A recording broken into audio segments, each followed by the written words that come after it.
MP में 57 साल बाद अकेले मंत्री ने ली शपथ। रामनिवास 31 साल बाद बने मंत्री, कमलेश शाह को मौका क्यों नहीं मिला।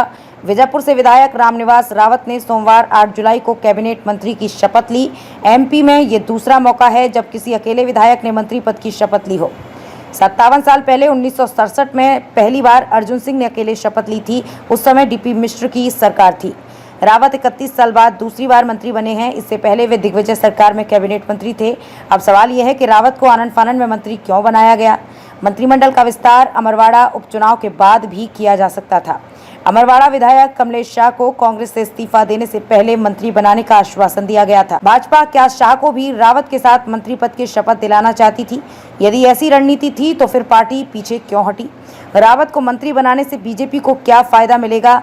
पहले जानिए, अमरवाड़ा उपचुनाव के बाद शपथ क्यों नहीं दिलाई। मोहन सरकार के पहले मंत्रिमंडल विस्तार में 2 लोगों को मंत्री बनाए जाने की संभावना जताई जा रही थी, रामनिवास रावत और अमरवाड़ा से चुनाव लड़ रहे कमलेश शाह। सूत्र बताते हैं कि ये भी तय हुआ था कि अमरवाड़ा उपचुनाव के पहले या बाद में कभी भी विस्तार हो सकता है। अब उपचुनाव में प्रचार खत्म होने के आखिरी दिन रामनिवास रावत को मंत्री पद की शपथ दिलाने के पीछे क्या मकसद था?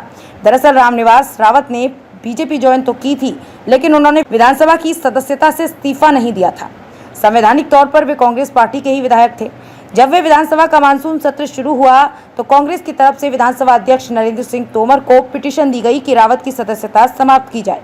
नरेंद्र सिंह तोमर को इस पर 3 महीने में फैसला लेना था। इधर रामनिवास रावत का भी मंत्री बनाने को लेकर दबाव था। आखिरकार उन्हें मंत्री पद की शपथ दिलाई गई। कमलेश शाह को भी दिया है मंत्री बनाने का भरोसा।